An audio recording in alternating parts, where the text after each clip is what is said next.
À la suite du drame de Port-Royal, justement, nous avons voulu savoir quel était le quotidien des maternités en France aujourd'hui. Y a-t-il globalement un problème de sous-effectif? Comment gère-t-on un planning des accouchements qui, par définition, peut difficilement être programmé? Le service du professeur Nizan, un éminent obstétricien, nous a ouvert ses portes près de Strasbourg.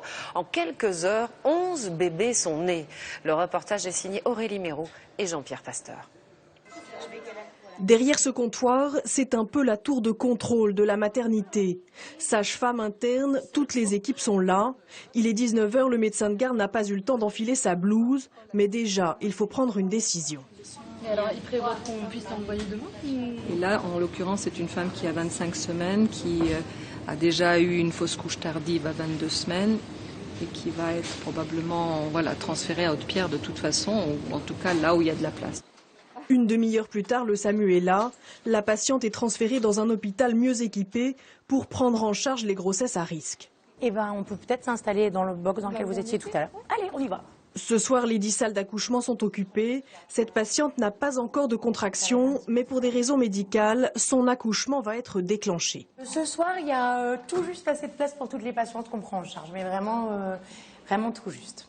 Pour la garde de nuit, là, nous avons 3 sages-femmes qui sont de garde. Et vu l'activité, l'astreinte va être déclenchée et la 4e sage-femme de garde va venir. Ça va? On continue à bien souffler.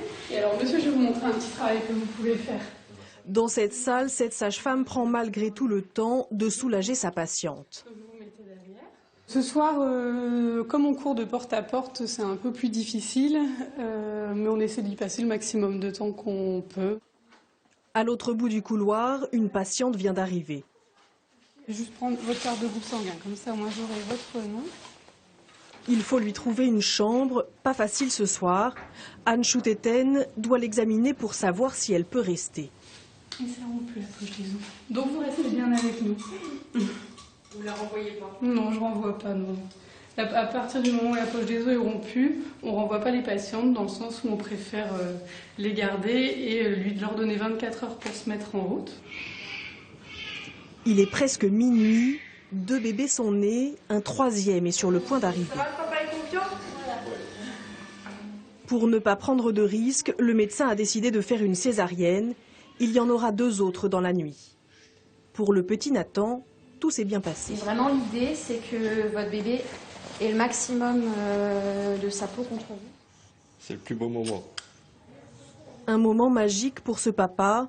Cette nuit, 11 bébés sont nés, une forte activité pour cette maternité qui compte 3600 naissances chaque année.